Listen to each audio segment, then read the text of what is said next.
Someday we'll get paid for this.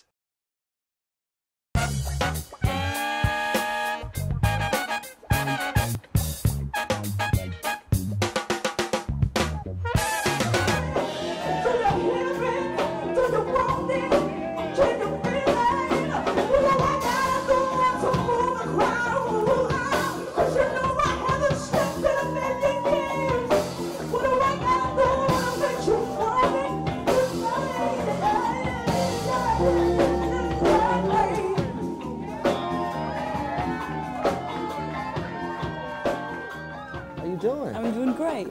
Good to have you. Yeah, nice to be here. How you feel in Philadelphia? Well, you know, I live in Paris, but I'm Australian, so being in America is a lot closer to home than Europe, which is great. Everyone's acknowledging the existence of other people. Oh, that sounded like a bitch. That wasn't a bitch. It wasn't a bitch. Not complaining, actually. We'll start over? But No, okay.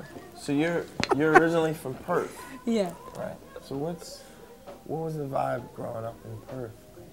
There's an amazing musical vibe there. Of course, the scene is smaller, but you got like this cluster of really talented musicians, you know? Right. And that's amazing to grow up in. So. Because when we think Australia, you know, we think In Excess, and Midnight Oil, and just all of these kind of 80s, when we were growing up in the 80s, all these great bands from there. But what were your influences growing up in Perth? Like, what, did our music reach you? Or? It was Motown. For me, it was Motown, yeah. Okay. And it was something that, I mean, we weren't saturated in it, definitely. Like, my parents were listening to Dire Straits and the Eagles. You know, which is... We were too, yeah, to some point. Which for me is wonderful, yeah, which is a wonderful, like, from the perspective of that kind of system of harmony, whatever, it's, for me is a wonderful... Also, my parents were Italian, so I had a really large influence of, like, Italian operas and whatever, so I can still hear it, I can still hear the melancholy sometimes in my chords and whatever, which is interesting.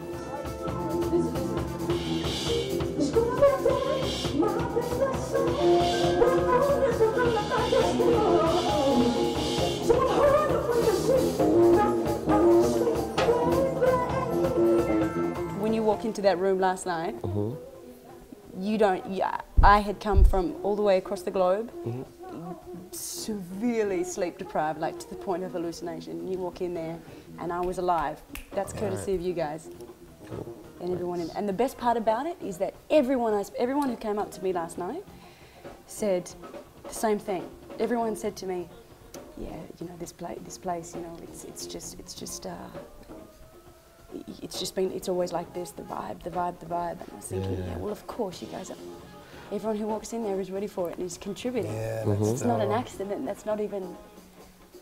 There's no mystery in it, you know. It gels, by the hour. You just got the same intentions, a lot of the same intention in the same room, and it multiplies. It's beautiful. And what about the scene in Paris? There's a really, actually, I love playing for Parisian crowds.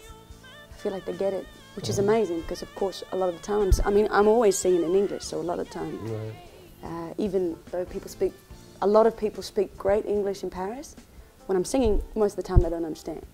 But they feel it. They feel it. Yeah. Right. It's like DJing, like, you know, you go to, we were talking about Bulgaria or wherever, and they don't know one word. They don't know one word. Well, they'll sing the words to the songs because of the rhythm, the phonetics, the sound. Yeah. I mean, I had a conversation with one of my backup vocalists in Paris who doesn't speak, she speaks a tiny amount of English. And she was discussing some of the songs and whatever, and I said to her, so, do you know what this song's about? And she said, yeah, of course she sang in French, but she said, I don't know, but I think that it's about, and I was like, actually, that's exactly what it's about. And it reminds you that, you know, language is a formality. It's a communication formality. Now you also communicate through food. Oh, excuse me. I make the most incredible lasagna that anyone, like, you left unchanged. It's a religious experience. It's something divine. The lasagna will be released early July. It's going to be the size of Oregon. Well, thanks for coming on the show and so Making me traveling. hungry, really. Giant. So Let's go eat. Cut to the. Can we see the shot? The lasagna. Can we see Cut the to lasagna? the shot of the huge lasagna.